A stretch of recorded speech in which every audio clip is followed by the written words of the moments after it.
बिस्मिल्लाहिर्रहमानिर्रहीम। अस्सलाम वालेकुम नाज़रीन, आप यूट्यूब चैनल देख रहे हैं, मैं इमरान खान। इन्होंने किया ये कि 9 मई के मुकदमात का एक मरतबा फिर फैसला सुनाना शुरू कर दिया, सज़ाएँ सुनाना शुरू कर दी कि जनाब 9 मई के अंदर बड़ा जुल्म हुआ, ज़्यादती हुई। अब ये देखें सज़ाएँ, देखें, आप चेक करें।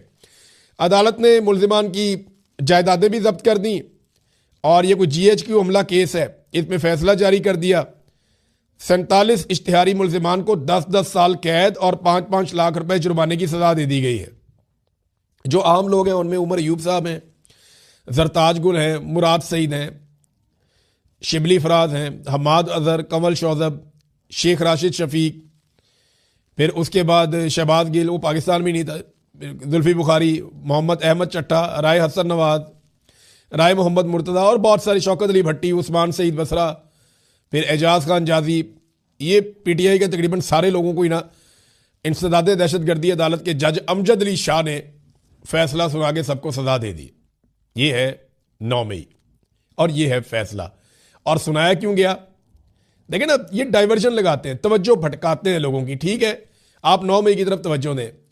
और सोशल मीडिया पे जो एक लोगों ने तूफान खड़ा कर दिया इस अजीबोगरीब किस्म की प्राइस हाइक के ऊपर, पूरी दुनिया में ऐसा नहीं हुआ भाई। इंपैक्ट आएगा तो पूरी दुनिया पे आएगा ना।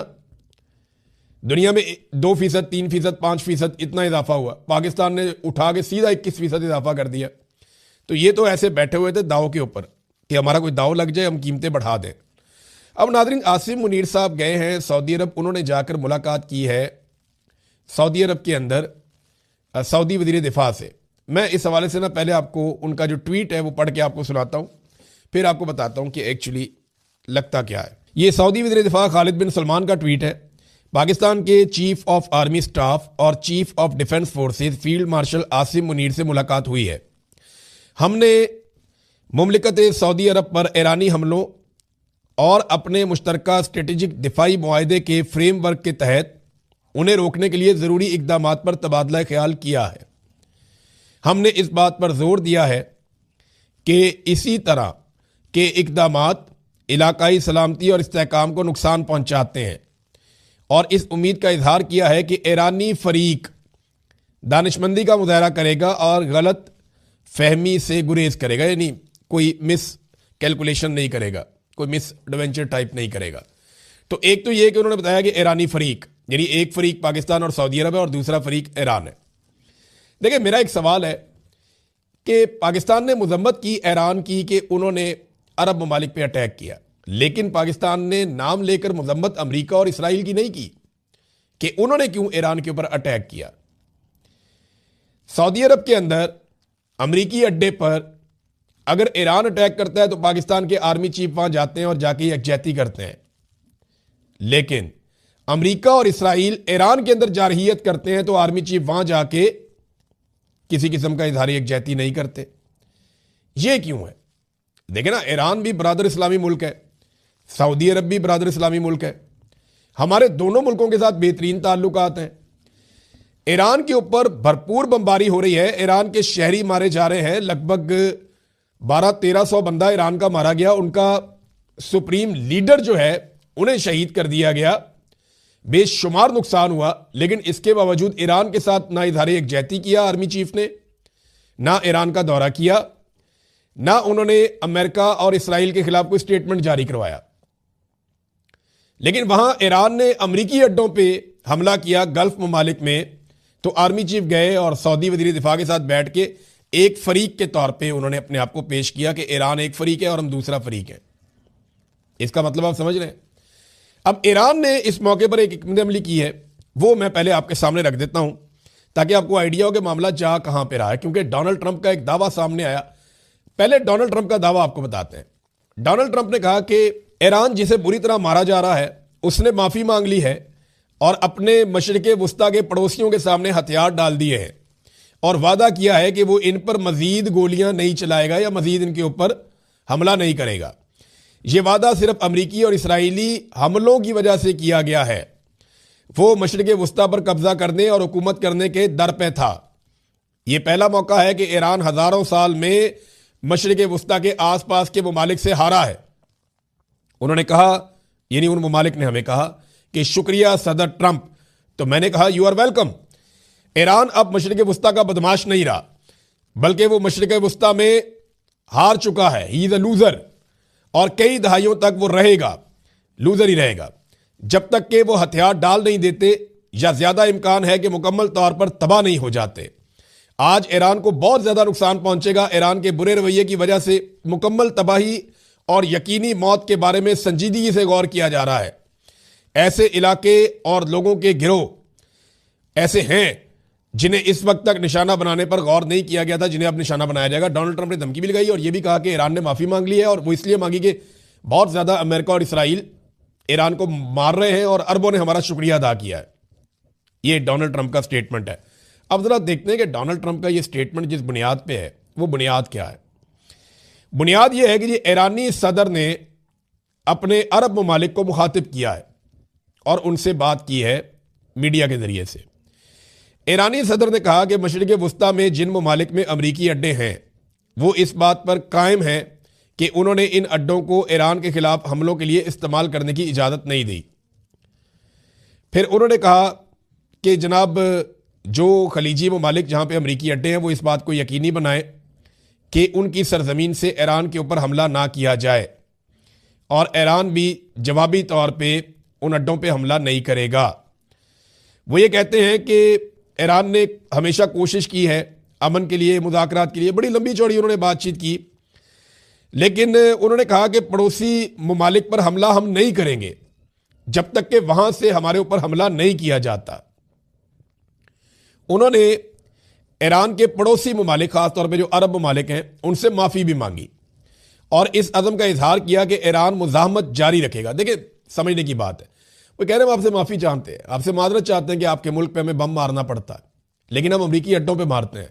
आप अमेरिकन को रोकेंगे वो आपके मुल्क में बैठ के हमें ना मारे, तो हम भी वापस नहीं मारना चाहते, लेकिन जब हमें मजबूरन मारना पड़ता है तो हम आपसे माफ़ी चाहते हैं। तो ईरान का ये तरीक़ाकार आप गौर कर लीजिए कि वो अरब ममालिक से ताल्लुकात बिगाड़ना भी नहीं चाहता और अपना रिटेलिएशन भी करना चाहता है, जवाबी कार्रवाई भी करना चाहता है। तो इसको डोनाल्ड ट्रंप ने माफ़ी कह दिया और यकीन दहानी कह दिया कि ईरान दोबारा हमला नहीं करेगा। मुझे नहीं लगता कि ईरान को अब ज़्यादा हमला करने की ज़रूरत रहेगी। उसकी वजह मैं आपको बताता हूँ, बड़ी इंटरेस्टिंग खबर है मेरे पास, ये देखें। और ये खबर अमेरिका से आ रही है। साबिक CIA तज्जियाकार लैरी जॉनसन, इन्होंने बहुत बड़ा इंकशाफ किया है, और ये एक नहीं 10 किस्म के लोग इंकशाफ कर रहे हैं। पहले तो हम आपको दे रहे थे इंटरनेशनल खबरों से, लोकल सोर्सेज के जरिए से। अब अमेरिका का मीडिया, अमेरिका के सियासतदान और उनके दिफाई तज्जियाकार और साबिक अहलकार वो खुद बताना शुरू हो गए हैं कि हमारे साथ हुआ क्या मशरिक वस्ता में। उन्होंने बताया कि अमरीकी अवाम को जंग की असल सूरत हाल के बारे में गुमराह किया जा रहा है। उनके मुताबिक ईरान ने 5 जदीद अमरीकी रडार तबाह कर दिए हैं। इनमें से 2 की मालियत $1 अरब फी थी, यानी $1 अरब का था वो, और 3 थार्ड मिसाइल की दिफाई बैटरियां तबाह हो चुकी हैं, जो अमेरिका के आलमी ज़ख़ीरे का तकरीबन 30% है। यानी अमेरिका का 30% जो है वो दिफाई बैटरियां वो भी तबाह हो गई हैं।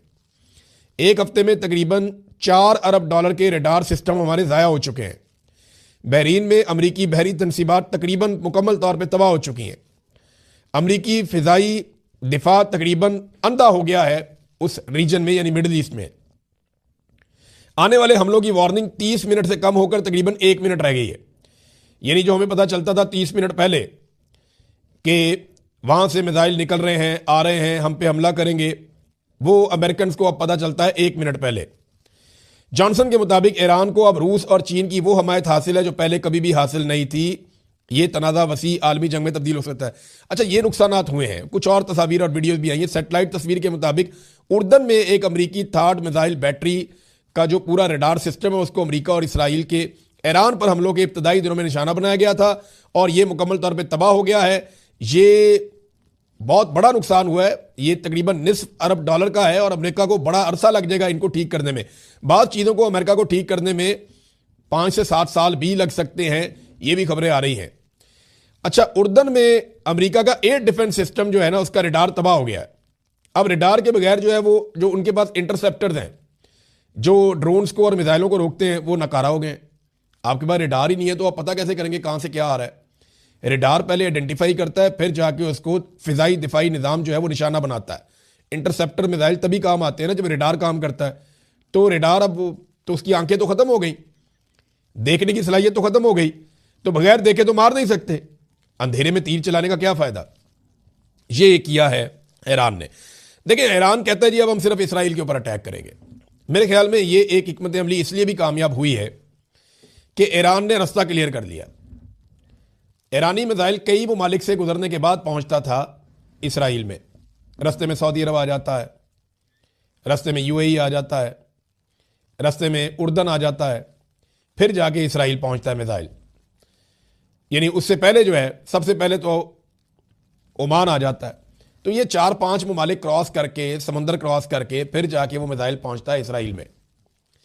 अब ईरान ने यह क्या किया, रास्ते में जितना भी रेडार का सिस्टम था, मिसाइल के रास्ते में जितनी भी रुकावटें थी वो दूर कर दी हैं। और ये रुकावटें ठीक करने में अमेरिका को टाइम लगेगा। जहां ईरान का बड़ा नुकसान हुआ कि उसको अपना इंफ्रास्ट्रक्चर और चीज़ें डेवलप करने में कई साल लग सकते हैं, वहीं अमेरिका और इसराइल का भी बड़ा नुकसान हुआ कि इसराइल ने अपने सामने जितनी दीवारें खड़ी की थी मिसाइलों और ड्रोन्स के खिलाफ पूरे मशरिक़ वुस्ता में, अमेरिका की मदद से वो दीवारें एक एक करके कमज़ोर पड़ गई, बल्कि गिर गई हैं। अब उनको दोबारा तामीर करने में इनको भी लंबा टाइम लगेगा। तो ईरान के पास अब ये सहूलत है कि वो इसराइल तक अपने मिसाइल और ड्रोन्स बड़ी मिकदार में भेज सकता है और उनके लिए पहले जैसे चैलेंजेस मौजूद नहीं रहेंगे। नाज़रीन एक और खबर है, और ये खबर जनाब ये भी अमेरिका से है। अमेरिका के जो वजीर तवानाई हैं, यानी व्हाइट हाउस तर्जुमान बराए एनर्जी, ये कहते हैं जी कि ये लंबी चलने वाली गेम है। ईरान वसी पैमाने पर तेल के ज़खायर हैं ईरान में, जो दहशतगर्दों के हाथ में है, यानी उनकी हुकूमत को दहशतगर्द कह रहे हैं और वो कह रहे हैं कि जी तेल के जो वसाइल है ये हमें चाहिए, हम वो ज़खायर दहशतगर्दों से लेने जा रहे हैं। जब हम ईरान का सारा तेल हासिल कर लेंगे तो फिर हमारे लिए आबनाए हरमज में और ये रुकावट और तेल का बहरान कोई मसला नहीं रहेगा। अब ज़रा मैं बताता हूँ, सन 1982 में मियाँ साहब आप लाहौर की गलियों में फिरते थे और आपको गवर्नर हाउस बुलाकर सूबाई वजारतें किसने दी थी? मुजरिम तो वो भी है, उस मुजरिम को कौन पकड़ेगा? फिर 1985 में गैर जमाती सिलेक्शन से नवाज शरीफ को वज़ीर आला पंजाब किसने बनाया? मियाँ साहब, उनको भी पकड़ना चाहिए। गवर्नर हाउस आपको जर्नैलों ने बुलाया था ना मियाँ साहब, जर्नैलों ने बुला के, जनरल जलानी ने उसकी गोद में आप बैठ गए, आपके वालिद साहब ने आपको उन्हें दे दिया कि जनाब ये बच्चा आप गोद ले लें। आपको गोद ले लिया जर्नैलों ने और आपको मुख्तलिफ वजारतें दे दी। उसके बाद मियाँ साहब उन्होंने आपको जनाब गैर जमाती इलेक्शन करवा के वज़ीर आला पंजाब बना दिया। और उसके बाद ISI ने 88 में ये बाकायदा आपका इस्लामी जमहूरी इत्तेहाद बनवाया और ये चीज़ें अदालतों में साबित हो चुकी हैं। फिर मियाँ नवाज शरीफ साहब को जनाब वज़ीर आला बनवा दिया गया एक मरतबा। फिर इन मुजरिमों का क्या करना है? 90 में नवाज शरीफ को वज़ीर आज़म सेलेक्ट करवाया गया, उन मुजरिमों का क्या करना है? 97 में आपको मिलिट्री एस्टेब्लिशमेंट ने 2/3 अक्सरियत दिलवा दी। फिर आपको NRO देकर परवेज मुशर्रफ ने जद्दा में सरूर पैलेस में भिजवा दिया। मियाँ साहब उन मुजरिमों का क्या करना है? फिर दोबारा NRO लेकर आप और पीपल्स पार्टी पाकिस्तान में वापस आ गए, उन मुजरिमों का क्या करना है? और फिर इमरान खान की हुकूमत को जिस तरह गिराया गया, इसकी गवाही फजल रहमान देते हैं, इसकी गवाही ANP के लोग बोल चुके, इसकी गवाही हर वो आदमी बोल चुका है जो इस गंदे खेल का हिस्सा था। सब लोग अब बताते रहते हैं कि जनाब फलाने ये किया, बल्कि अब तो मिफ्ता इस्माइल भी बोलते हैं, मोहम्मद ज़ुबैर बोलते हैं जो इसका हिस्सा थे, बल्कि शाहिद खाकान अब्बासी भी बात करते हैं जो साबिक वज़ीर आज़म है, कि कैसे मिलिट्री एस्टेब्लिशमेंट ने एक खेल खेला और वो खेल खेलकर इमरान खान साहब का हुकूमत गिराया गया। और इसके अंदर सबसे घटिया और गंदा रोल आपके खानदान ने और जरदारी खानदान ने मिलकर प्ले किया। तो मियाँ साहब इन सारों का क्या करना है?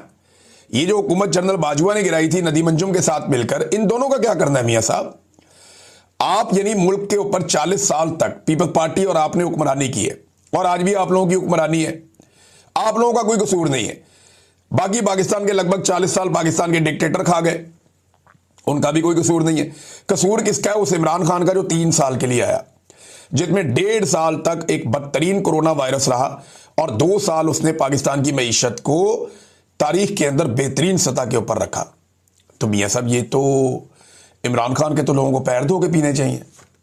जिस तरह का हुक्मरानी आपने किया पाकिस्तान में, जैसी तबाही आपने फेरी पाकिस्तान में, जो पाकिस्तान में करप्शन और लूटमार का आप लोगों ने बाजार गर्म किया मियाँ साहब, इस तरह तो इमरान खान आप लोगों के सामने बहुत बड़ा फरिश्ता है। अब नाजरीन यहाँ पे एक और चीज़ देखें कि 26 नवंबर के पेश नज़र मियाँ नवाज शरीफ को लॉन्च किया गया ताकि जो है ना वो तवज्जो हटाई जा सके। रोजाना एक नया कट्टा खोल देते हैं जब तक कि आसिम मुनीर साहब का मसला हल नहीं हो जाता। और इस दफा इतना बड़ा कट्टा खोल दिया है कि हर तरफ झूठ और वबा फैल गई। मियां साहब, कम से कम आप अपने हलके के फार्म 45 देख लें निकाल के, एक दफा देख लें इस कौम के कहने पे। जिस हलके में आपको इलेक्शन जितवाया गया यास्मीन राशिद साहिबा के मुकाबले में, सिर्फ उस हलके के फार्म 45 एक मरतबा मियां साहब उठाकर देख लें। कोई भी गैरतमंद सियासतदान होगा ना तो शर्म से मर जाएगा या खुदकुशी कर लेगा शर्म से कि यार ये मैंने क्या किया, ये मैंने कौन सा गूं खा लिया जो मियां साहब आपने खा लिया। और ये जो आपको जिताए हुए लोग लाकर दिए, यहां तो इमरान खान ने बाइकआउट किया हुआ था एक आधी सीट को छोड़कर, और उस सीट पे जैसे आप इलेक्शन जीते हैं वो भी सारी दुनिया जानती है। अब नाजरीन, मियां साहब को जरा क्योंकि बहुत शौक चढ़ा मैशत का, तो हम चंद चीजें उनके सामने रखते हैं। ये 4-5 अखबारी खबरें हैं, ये द ट्रिब्यून ने लिखी हैं, अरब न्यूज़ ने लिखी हैं, अल जजीरा ने लिखी हैं। अभी गैस की कीमतों में बहुत ज़्यादा इजाफा किया गया, लेकिन देखें पाकिस्तान में जो इन्वेस्टमेंट आती है ना, बैरूनी इन्वेस्टमेंट या अंदरूनी इन्वेस्टमेंट, वो 50 साल की कम तरीन सतह पे है। ये मियां साहब आपके भाई ने और आपकी बेटी ने रल के ये गंद मारा है आपके मालिकों के साथ मिलकर। फिर national unemployment rate raises to 7.1%। Pakistan में पिछले 21 साल में कभी इतनी बेरोजगारी नहीं थी जितनी बेरोजगारी आपने कर दी मियां साहब। तबाही फेर दिया आपने बेरोजगारी के मैदान के अंदर। पाकिस्तान के अंदर बेरोजगारी के आपने नए रिकॉर्ड कायम कर दिए मियां साहब, इमरान खान के दौर से बहुत बुरा। फिर जो आप वर्ल्ड बैंक का जो एक रिकॉर्ड है वो ये कहता है कि पाकिस्तानी 44% से ज्यादा ऐसे पाकिस्तानी हैं जो गुर्बत की लकीर से नीचे चले गए। और ये डाटा सैलाब आने से पहले का है। ये जो इस साल सैलाब आया जिसमें किसी ने किसी को नहीं संभाला, इस सैलाब के बाद तो सूरत हाल और ज्यादा खराब है। फिर साथ ही साथ ये भी बताया जा रहा है कि 6.5